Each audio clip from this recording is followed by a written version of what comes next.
Southeast Radio's Business Matters with Karl Fitzpatrick. Southeast Radio. Well, as electric vehicles become more commonplace, one Irish company is now electrifying classic cars. Norman Crowley, the man behind Electrifi, joins me now to discuss the demand for such vehicles and how he plans to create 150 jobs in the process. Norman, we'll be discussing how Electrifi will bring car manufacturing back to Ireland. But first, you are certainly one of Ireland's unsung heroes from an entrepreneurial perspective, because by the age of 40, you had already sold 3 businesses for more than $750 million.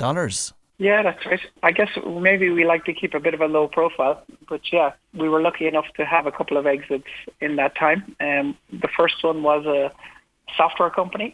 We sold that when I was 28 to Aircom in 1999.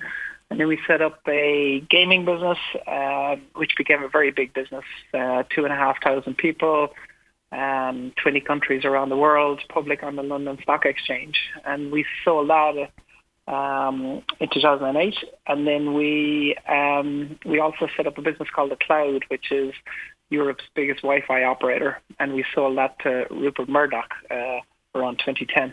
So yeah, we've been busy. Now, the definition of a serial entrepreneur, you established your 4th business back in 2009. What triggered this particular venture? I guess, we had figured out at that point how to make money.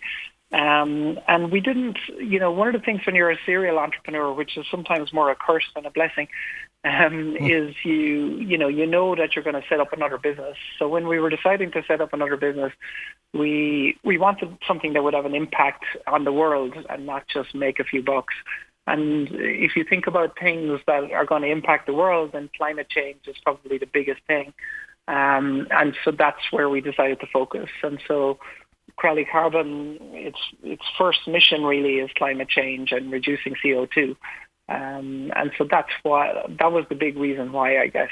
And what does Crowley Carbon do? So Crowley Carbon is what's called an energy services company. So what we do is we go into corporations and we reduce their energy consumption. So we started off by working with companies like Dawn Meats, and reducing their refrigeration running costs and boiler running costs. And we developed that expertise over the years, basically. And so now the scale of project we would do now is much, much bigger. So one of the deals we did last year was delivering $100 million in savings for one client and $250 million in savings for another client. And so the scale of what we do now around the world is obviously much bigger. And then when you get into energy efficiency and making things more efficient, then you also get into things like solar. So now we have a big solar operation as well. And basically anything that can help a company and also reduce CO2, then we're probably offering that service. The reason I've asked you to join me on this morning's show is to discuss Electrifi. What is this and how is it performing to date? When I was growing up in Clonakilty, I came from a town called Ballinascarty, and we were always told as kids that Henry Ford's father had come from Ballinascarty, which he had. And even when I was a kid, my dad used to get us to raise money because he wanted to build a sculpture of a Model T, which he eventually did, which is a famous kind of landmark in Ballinascarty. And so I guess motoring was in the blood on one side. The other reason then was back to climate change is, electric cars are coming up, but a lot of people still feel, you can't beat the sound of a sports car or the speed of a sports car. And so we wanted to build something that would change people's minds about that. And how we approach it is we take some of the most beautiful cars that have ever been built. So for instance, the E-Type Jaguar or the Ferrari 308, and we either convert them or we build from scratch a electric version of that car, which is much faster, much more reliable, much cheaper to run. Now you're focusing on the classic car market, but is there a demand for converting these classic cars into electric vehicles? Yeah, so in the beginning we're focusing on that market. There's a reason for that is just to build up the expertise in Ireland, because Ireland doesn't have that much of a car manufacturing ecosystem. So this is a reliable way for us to get into that market. And yes, thankfully there's a huge demand. So the company can produce at the moment about 5 cars a month, and it's sold out for the next 2 years at this stage. Wow.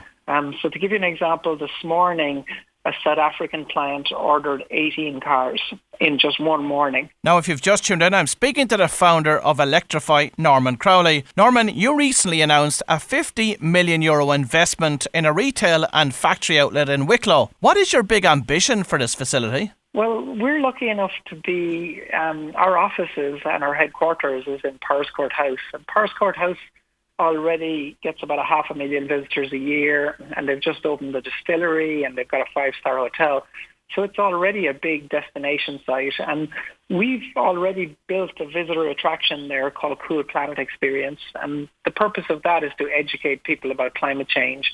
And Richard Branson launched that for us around this time last year, and it's already had about 35,000 visitors. And so the idea now is to, if people are going to come to Powerscourt anyway, and if we're going to make cars in Powerscourt, then why not extend that into be a visitor attraction where you can come and see the cars being made, and also that you can learn more about electric and why they're better. And what volume of cars will you be looking to convert in this facility? Well, there's 2 things we're going to do in that facility. One is we're going to convert, and the other thing is we're going to build cars from scratch. And so we have, for instance, we've licensed the design, one of the designs from Jaguar, and we will be building cars that look old but are actually brand new in the plant as well. And so at the end of 3 years, we hope that the plant will be producing about 5,000 cars a year. Now, that's very clever. So you've licensed a design from Jaguar. For what type of vehicle, and what was involved in the negotiation of that licensing agreement? So it's the design license we have is for the E-Type, and it was done, like a lot of things we do, it was done quite cleverly where somebody else already had the design rights and we were able to license it from them. So it was easier to do that than it would be to license it directly from the plant. But at the moment, we have licenses for 9 different types of classic cars that we can build from scratch. So the E-Type is one. The Porsche Speedster is another. And then there's a bunch of other ones that we're going to announce over the next 12 months. Now, in terms of the price point, what could someone expect to pay for these converted vehicles and also for a new vehicle?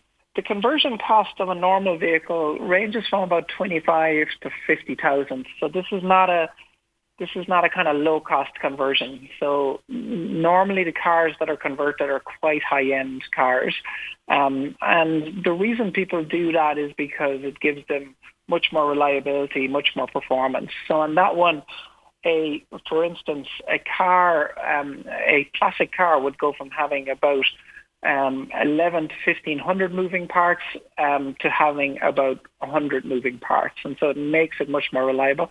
And then on the ones that we're building from scratch, their price point is between $750,000 and $2 million. Now, the transition to electric cars has probably been slower than expected. Why is this the case, in your opinion? And what needs to be done to incentivise increased usage of electric vehicles? I think the biggest problem, really, the incentive from government is okay, I would think. I would think the biggest problem is that the cars in Ireland up until this year, the range has been quite poor and the price has been quite expensive. So like if you're spending very little money on the car, then the range of the car isn't great. You know, you might get 250 kilometres, which for a lot of people just isn't good enough. But what you're seeing this year for the first time is the likes of Hyundai and Kia are bringing out cars with much better range and a much lower price point.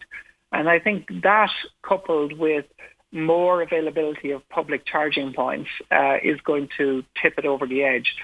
In a recent announcement that in terms of numbers, what they're now saying is that the sales of electric cars next year is going to, in the first quarter alone, is probably going to top 5,000, which is a dramatic increase. It's expected that this investment of €50 million will create 150 jobs. But what type of jobs will be created? So it's everything from mechanic type jobs and engineer type jobs, all the way through to high-end engineering.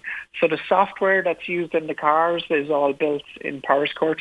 And so there'd be everything from software all the way through to mechanical assembly jobs. And the 150 jobs is a low estimate as well. It's the number that we're committing to, but we would expect that as the car industry in Ireland gets more legs, that you'll see more and more jobs. So, I mean, if we could come up anywhere near the scale of the UK or Germany in terms of jobs, then you could see something like 10,000 jobs, not in Electrifi, but just in the sector in general. So there's a monster opportunity for Ireland in this sector.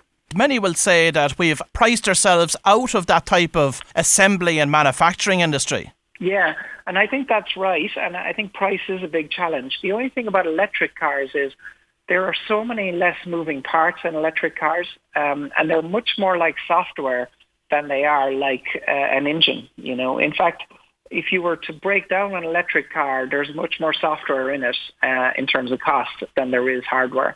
And so it gives Ireland, with its big software capability, an edge. But you have to do what Electrifi is doing, which is you have to be kind of canny about it. You can't just say, well, Ireland is going to compete with Kia, or it's going to compete with a Hyundai. It has to compete at the high end, or it won't stand a chance. Yeah, I think you're making a very relevant point there, because I saw on the wires there recently that Elon Musk was getting a lot of slack for reducing the price of some of his models in the Tesla range. And I suppose the way he rebutted that was that it's a piece of technology. And like any piece of technology, when it comes out first, it's very expensive. But the longer it's on the market, the lower the price it becomes. Yes, absolutely. Bear in mind, and I only learned this recently, that there are 63 companies in Ireland already who do car subassembly work for UK and European companies, and that's been growing quite rapidly. And the reason for that is that because the new cars have much more sensor technology and much more control technology, it's playing into the hands of Irish manufacturers, because then we can afford to ship it further because there's a higher technology contained in it. So I think Electrifi, we hope, will act as a beacon for more of that. Now, while you are concentrating on the manufacture and conversion of classic cars at present, do you have any aspirations to manufacture your own brand of car in the future? Yeah, so we have a design that we'll release in 2020 that is an Irish design. So it's been designed here in Ireland. It will still be retro style, so it will look like an older car, but it's going to be a brand new build. And that is, the intention is to start building that in volume in 2021. Now, before we finish, it would be a missed opportunity if I didn't ask you for advice for any aspiring entrepreneurs, because to be fair, you're one of Ireland's most successful entrepreneurs to date. Thank you. I'm in good company there. There's a lot of men and women who've blazed that trail. Look, there are many books on how to be an entrepreneur and how to succeed, and some of them are brilliant and some of them aren't. I would say the one single piece of advice is just to begin. Many people say, I have an idea, but I don't want to do it because I have responsibilities, or I have an idea, but I don't want to do it because of this. And look, just start. If you start, yes, it's stressful, and yes, you'll feel scared a lot of the time, but just begin. You may not win the first time, or you may not win in the first week, but if you stick at it, you will, without a shadow of a doubt, win. Well, if you've just tuned in, that was Norman Crowley from Electrifi, and it's great to see such innovative car manufacturing taking place here in Ireland. Southeast Radio's Business Matters with Karl Fitzpatrick. Southeast.